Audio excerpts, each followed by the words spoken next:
안녕하세요. 곽윤철 아이연구소의 곽윤철입니다. 반갑습니다. 오늘은 분리불안에 대한 이야기를 해보도록 하겠습니다. 분리불안은 보통 6개월에서 3세 이전에 아이들에게 나타나는 현상입니다.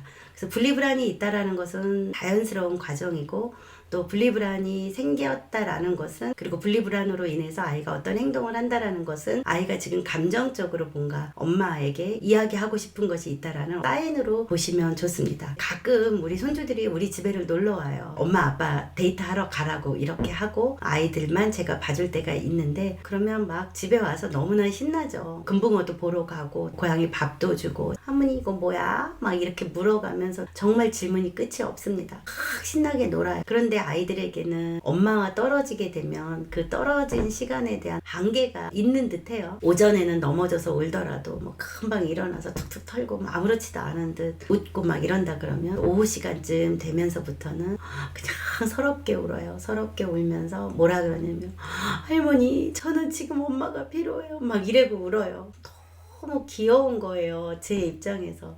근데 아이들이 울을 때 할머니가 옆에 있어, 할머니가 안아줄게, 그러면은 와서 안기기는 해요. 그런데 그러면서도 여전히 할머니 나는 엄마가 필요해요 막 이래요. 이렇게 아이들은 한 대상과 정서적 연결을 아주 깊게 해요. 우리는 그거를 애착이라고 표현을 하기도 합니다. 그런데 이렇게 애착이 잘 형성이 되면 될수록 아이들은 애착 대상과 분리가 되는 상황이거나 안전하지 않다라고 생각이 들면, 그때 얘네들이 분리불안이 있는 것처럼 갑자기 울고 또 엄마한테 탁 달라붙고 엄마한테 안 떨어지려고 그러고 그런 행동을 합니다. 그러면 이제 이런 행동을 할 때 엄마들이 당황을 하면서, 우리 애가 갑자기 나하고 전혀 떨어지지 않으려고 그래서 내가 너무 힘들다, 이런 얘기를 해요. 그러면 그런 행동을 하는 거 너무 좋다, 고맙다, 정상적인 발달한 과정에서 생기는 거다, 뭐 이렇게 생각을 해주세요. 사춘기가 되면 부모한테 반항하고 말대꾸하고 자기 논리를 막 피잖아요. 그런 것처럼 6개월에서 3세 이전에 아이들에게 나타나는 자연스러운 것이다, 이렇게 생각을 하시면 됩니다. 자, 그러면 이제 우리가 이럴 때 우리는 무엇을 하면 좋을까 얘기를 좀 해보면 좋을 것 같은데요. 첫 번째는 아이와 함께 있을 때 그런 행동이 보인다 그러면 아이한테 집중을 좀 해주세요. 이럴 때는 변화가 많은 외출이나 여행, 손님이 우리 집에 오시는 거, 이런 거를 조금 주의하면 좋아요. 뭐 전혀 안 할 수는 없겠지만 그런 상황이 된다 그러면 미리 얘기를 하는 거죠. 오늘 누구누구가 올 거야, 아니면 오늘 어디 갈 거야, 뭐 아니면 오늘 어떠한 변화가 있을 거야, 이런 얘기를 미리 좀 해주세요. 그렇게 엄마가 좀 안내를 했는데도 불구하고 아이가 그 상황에서 또 두려움을 느낄 수도 있고 불안을 느낄 수도 있죠. 그러면 그거를 자연스럽게 받아들이면서, 당분간은 일상을 변화를 많이 주지 않아야겠구나 라고 생각을 하시고 집에서 약간 규칙적인 생활을 하시면 더 좋습니다. 하루의 일과가 규칙성을 가지게 되면 아이들이 다시 안정이 되기도 하거든요. 시간이 지나면 안정이 되는데 그 다음에 여행을 가셔도 되고, 아니면 유모차 산책 같은 걸 좀 통해서 외부 상황을 좀 알려주는 것도 좋고 이렇습니다. 변화를 많이 주지 말고 예측 가능한 일상과 일과를 규칙적으로 하는 것이 필요하다, 이렇게 여러분들이 생각하면 좋을 것 같아요. 자, 두 번째는 분리를 해야 하는 상황에서 아이와 진한 포옹을 해주세요. 아기를 그냥 이렇게 꽉 안아주세요. 이렇게 꽉 안고, 엄마가 옆에 있어, 엄마가 계속 지켜볼 거야, 엄마가 오늘 하루 종일 누구누구만 생각을 할게, 그리고 엄마 이따 저녁 때 만나자, 엄마랑 떨어지는 거 너무 속상하지? 그래 맞아, 엄마도 속상해. 그런데 잠깐 엄마 어디 갔다 올게, 어린이집에서 잘 놀고 있어, 뭐 아니면 할머니랑 잘 놀고 있어, 이러면서 아이가 울더라도 그 상황에 대해서 엄마가 그냥 차분하게 반응을 해주세요. 몰래 나간다거나 절대 그러지 마셔야지 됩니다. 그러면 이제 엄마가 이렇게 아기를 꽉 안아주면, 안아줄 때 아이 몸에, 온몸에 엄마의 감각을 그 아이가 느끼게 돼요. 그 다음에 엄마가 아기를 안고 있는 상황에서 말을 하면, 제가 항상 말하잖아요. 아기 안고 있으면 말을 많이 하라고. 그러면 여러분들 손을 들어서 여기를 이렇게 대보세요. 진동이 느껴지죠? 이 진동을 아기가 느낍니다. 또 엄마가 이렇게 좀 편안하게 얘기를 하면 그 얘기를 얘네가 귀로도 들어요. 그러면서 우선은 섭섭하지요. 왜 안 섭섭하겠어요?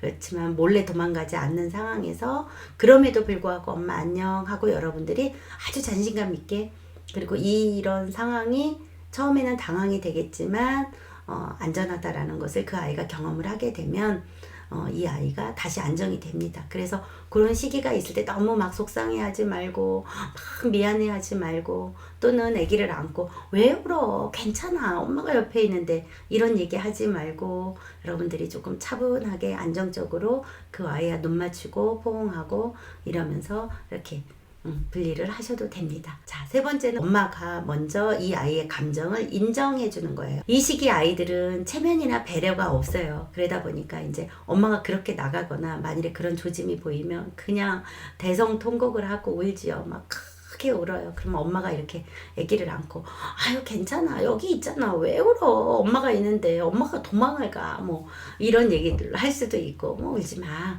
이제 또 그쳐 이제 됐어 괜찮아 알았어 안 가 옆에 있을게 뭐 막 이렇게 막 이렇게 약간 한숨을 쉬기도 하고 아니면 약간 잔잔한 신경질을 낼 수도 있죠. 그런 엄마의 마음이 너무나 당연한 거죠. 그런데 그런 당연한 거를 우리가 조금 조절을 하자고요. 우리가 어른이니까. 그러면서 이때 엄마가 먼저 이 아이의 감정을 인정해 주는 거예요. 공감해 주는 거죠.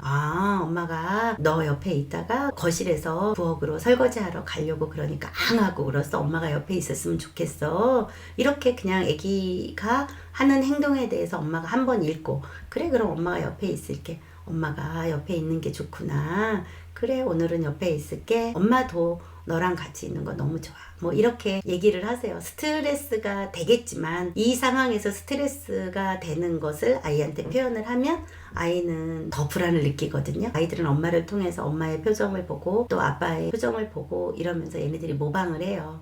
그런데 이거는 단순히 그냥 모방의 차원에서 끝나는 것이 아니라 이때 내가 이렇게 화를 내도 되는구나. 괜찮구나. 이거를 배우게 돼요. 그런데 그때 그거를 엄마가 다정하게 그리고 부드럽게 처리를 해주게 되면 자기 감정을 공감받았던 아이들은 자기 감정을 해결할 수 있는 해결 능력이 발달하게 됩니다. 그게 문제 해결 능력이고 자기 조절이고 성인이 된 뒤에 회복 탄력성 또 아이들도 회복 탄력성 이런 거를 다 이어지는 한 과정이 되거든요. 사람은 성인이 된 뒤에 자기 자신이 자기를 공격하지 않아야 돼요. 가장 무서운 적이 내부에 있다 그러잖아요. 그러니까 제일 무서운 적이 뭐냐면 내가 나를 불신하는 거예요. 너는 형편없어. 나는 왜 이렇게 못할까? 나는 바보 멍청이야. 이런 것이 아니라 그래 맞아. 내가 그때 그랬어. 맞아. 그거 좀 실수한 것 같아. 그래 맞아. 그런데 이제 다음에 더 잘해야지. 이런 실수 2번 반복하지 않게 집중해야겠구나. 이렇게 조율할 수 있는 사람 그런 사람이 되는데 기초가 됩니다. 그래서 아이가 그렇게 분리불안을 느끼거나 두려움을 느낀다 그러면 아이가 감정을 조율하고 감정을 배우는데 굉장히 중요한 기회구나 이렇게 생각을 하시고 아기에게 눈맞춤을 하고 아기와 더 많은 진한 상호작용 시간을 가지시면 좋습니다. 5번째는 아기가 어떤 상황에서 분리가 되었을 때 두려움을 느끼나 이거를 좀 관찰하는 거예요. 분명히 어떤 포인트가 있을 거예요. 어떤 계기가 있을 거거든요. 그리고 아니면 어떤 과정이 있어요. 거실에 있다가 단순히 설거지하러 부엌으로 갔는데 아기가 운다. 그러면 그런 상황이 어떤 상황에서 주어지나 잠을 자기 전에 그러나 잠을 자고 나서 그러나 뭐 아니면 손님이 있을 때 그러나 손님이 없을 때 그러나 아니면 밥을 먹기 전에 그러나 밥을 먹고 나서 그러나 아니면 어떤 패턴이 있나 이거를 조금 관찰해 보면 좋아요. 처음에 관찰이 좀 안 될 수도 있는데 분명히 아이들은 그 포인트가 있거든요. 하루 종일 그러지는 않으니까 아이가 어떤 포인트에서 분리에 대한 불안이나 두려움을 느끼는지 여러분들이 세심하게 관찰을 하면 좋습니다. 혼자 관찰이 좀 어렵다면 남편하고 관찰하는 것도 나쁘지는 않을 거예요. 가까운 지인들한테 좀 물어봐도 좋고 아니면 전문적으로 상담하는 선생님들하고 얘기를 좀 나누어 봐도 좋습니다. 아기가 너무 어릴 때는 수학과 선생님한테 가서 얘기를 잠깐 나누시는 것도 나쁘지는 않아요. 이게 뭐 대단한 게 아니라 이런 시기가 있다라는 것을 알고 그리고 우선은 제가 말씀드린 한 5가지 정도를 가지고 아기를 좀 살펴보면서 그 아이 옆에서 엄마가 할 수 있는 거, 아빠가 할 수 있는 거는 너는 혼자가 아니야. 너는 엄마가 있어. 너는 아빠가 지켜주고 있어. 이거를 언어로도 눈빛으로도 아기를 만지는 이 손끝의 따뜻한 기운으로도 그 아이가 느끼게 해주는 것이 여러분들이 할 수 있는 최선의 길이라고 생각이 듭니다. 오늘 수고하셨을 텐데 그렇게 노력하시느라고 애써주셔서 감사합니다.